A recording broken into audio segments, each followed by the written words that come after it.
मैं डॉक्टर सिद्धि जोशी सह आचार्य राजकीय महिला महाविद्यालय झुंझुनू से एमए फाइनल की छात्रों से वार्ता करना चाहती हूँ। व्याख्यानमाला के इस चरण में हम लोग जयशंकर प्रसाद के नाटक चंद्रगुप्त के स्त्री पात्रों के चरित्र चित्रण पर चर्चा कर रहे थे। अभी हमने अलका के चरित्र चित्रण पर चर्चा की। आज हम कार्नेलिया के चरित्र चित्रण पर चर्चा करेंगे। यदि नायकत्व की शास्त्रीय दृष्टि से देखा जाए तो चंद्रगुप्त नाटक की नायिका का पद कार्नेलिया को मिलना चाहिए, क्योंकि वही नायक चंद्रगुप्त की पत्नी का स्थान ग्रहण करती है। वैसे तो कार्नेलिया जन्म से यवन बाला है, किंतु उसकी आत्मा में भारतीय संस्कृति को अगाध स्थान मिला हुआ है। वस्तुतः उसका बाह्य रूप ही विदेशी है, अंतःकरण पूर्ण भारतीय है। वररुचि ने उसके संदर्भ में ठीक ही कहा था, ये यवन वाला सिर से पैर तक आर्य संस्कृति में पगी है। कार्नेलिया को भारत के प्रति अगाध प्रेम हो गया है। उसका जन्म मानो इसी के लिए हुआ था। वे स्वयं कहती है, लंबी यात्रा करके जैसे मैं वहीं पहुंच गई हूँ जहाँ के लिए चली थी। उसने भारत आते आते भारतीय संगीत पर पूरा अधिकार कर लिया है। अरुण ये मधुमय देश हमारा, जहाँ पहुँच अनजान क्षितिज को मिलता एक सहारा, को पढ़ सुनकर ये विश्वास ही नहीं हो पाता कि किसी विदेशी स्वर का ये गीत होगा। उसे इस देश से जन्मभूमि के समान स्नेह होता जा रहा है। वह स्वीकार करती है, अन्य देश मनुष्यों की जन्मभूमि है, ये भारत मानवता की जन्मभूमि है। ऐसे भारत भूमि को छोड़ते हुए उसे दुख हुआ था। उसे विश्वास था कि यहाँ के एक क्षत्रप पिताजी नियुक्त होंगे और मैं अलेक्जेंड्रिया में समीप ही रहकर भारत को देख सकूंगी।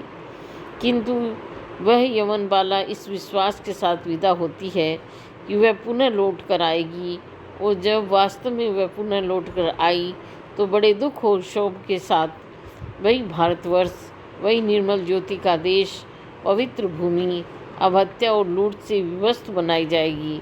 ग्रीक सैनिक इस सस्य श्यामला पृथ्वी को रक्त रंजित बनाएंगे।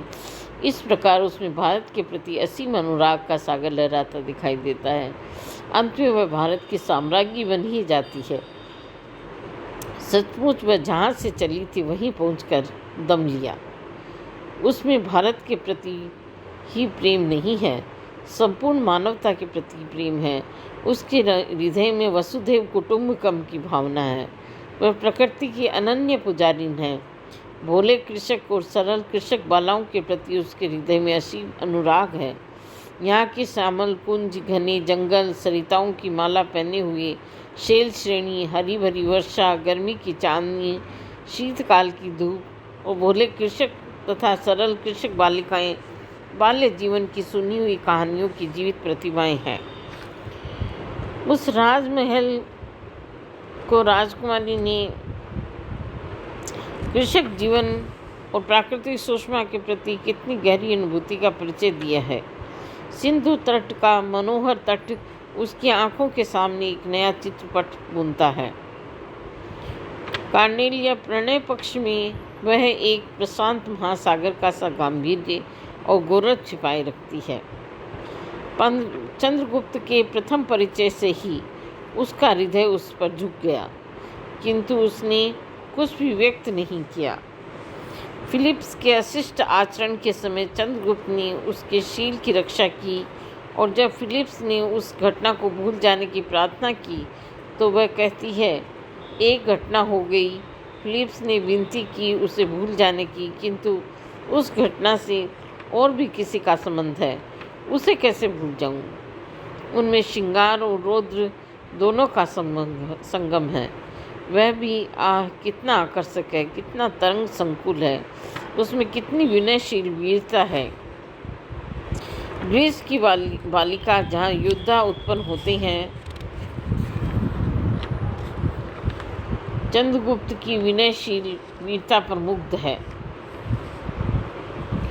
किंतु उसने अपने मंतव्य को प्रकट न होने दिया। चंद्रगुप्त के स्मरण दिलाने पर वह कहती है, स्मृति कोई अच्छी वस्तु है क्या? और जब चंद्रगुप्त स्मृति को जीवन का पुरस्कार बताता है तो वह अपनी विवशता में कहती है, परंतु मैं कितने दूर देश की हूँ। स्मृतियाँ ऐसे अवसर पर उद्दंड हो जाती हैं। अतीत के कारागृह में बंदिनी स्मृतियाँ अपने करुण निश्वास की श्रृंखलाओं को झंझनाकर सूची भेद्य अंधकार में खो जाती हैं। इस कथन से उसकी उस मानसिक पीड़ा का आभास हो जाता है जो उसने भविष्य में भारत और चंद्रगुप्त से दूर रहकर भोगी होगी। उसके प्रणय में उन्माद और वासना का आवेग कहीं नहीं है। शरदकालीन शांत स्वच्छ सरिता सी प्रणय कथा उसके हृदय को मंद मंद गति से आप्लावित करती है। दोबारा आने पर वह अपनी स्मृति को इस धीमी गति से उभारती है कि जरा भी ध्वनि नहीं होती। वह सुहासिनी के द्वारा उसकी स्मृति उभारने पर कहती है, सखी, मदिरा की प्याली में तू स्वप्न की लहरों को मत आंदोलित कर। स्मृति बड़ी निष्ठुर है। यदि प्रेम ही जीवन का सत्य है तो संसार ज्वालामुखी। इन शब्दों में उसकी प्रणय कथा की कितनी वेदना छिपी है, किंतु सब कुछ एकदम शांत और निशब्द है। यह यवनबाला होते हुए भी प्रेम के सात्विक स्वरूप को पहचानती है। कामांध फिलिप्स को वह फटकार देती है। सिकंदर की साम्राज्य के प्रति उसकी सहानुभूति में प्रणय की यही सात्विकता छिपी है। ग्रीक लोग केवल देशों को विजय करके ही समझ लेते हैं कि लोगों के हृदय पर भी अधिकार कर लिया। देवकुमारी सी वह सुंदर बालिका साम्राज्ञी कहने पर तीन मिला जाती है। वह प्रणय, यदि प्रणय हो तो के सम्मुख साम्राज्य को भी तुच्छ समझती है। उसके इस गुप्त प्रेम का पता उसके पिता को भी नहीं लग पाता। उसने परोक्ष में भरसक चेष्टा की संघर्ष टालने की, किंतु विजयोन्मत्त सिल्यूकुस कुछ नहीं समझा, और जब वह कुछ समझकर उसकी परीक्षा लेने लगा तो वह रो दी। मैं स्वयं पराजित हूँ। मैंने अपराध किया है पिताजी। चलिए इस भारत की सीमा से दूर ले चलिए, नहीं तो मैं पागल हो जाऊंगी। आखिर उसका प्रसुप्त प्रेम रुदन में फूट ही पड़ा। वह कुशल और व्यक्ति को पहचानने वाली है। उसने राक्षस की दुष्टता को भांप लिया, किंतु वरुचि की उसने प्रशंसा की। एलिस, इन दिनों जो ब्राह्मण मुझे रामायण पढ़ाता था, वह कहाँ चला गया? उसने व्याकरण पर अपनी नई टिप्पणी प्रस्तुत की है। वह कितना सरल और विद्वान है, किंतु राक्षस के साक्षात्कार में ही वह उसके चुटकियाँ भरती दिखाई देती है। वह उसके मुंह पर उसे देशद्रोही और कृतघ्न कहती है। अपने पिता के सामने उसकी दुष्टता का भंडाफोड़ करती हुई कहती है, वह पाप की मलिन छाया है। उसकी भुवों में कितना अंधकार है, आप देखते नहीं। वह कहती है, उसके देश ने उसका नाम कुछ समझ कर ही रखा है, राक्षस।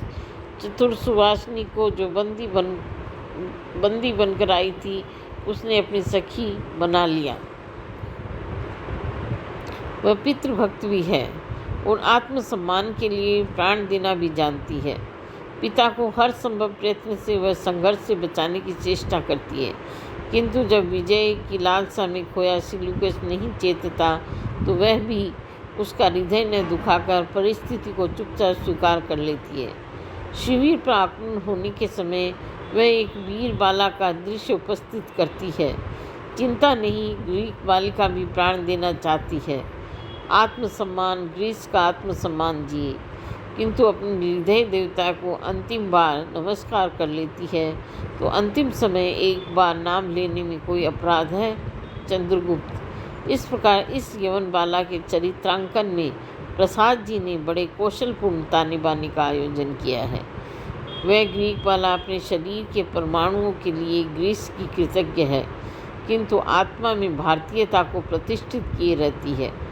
उसका तन सिल्यूकस के साथ है, किंतु मूक मन उसने चंद्रगुप्त को अर्पण कर दिया।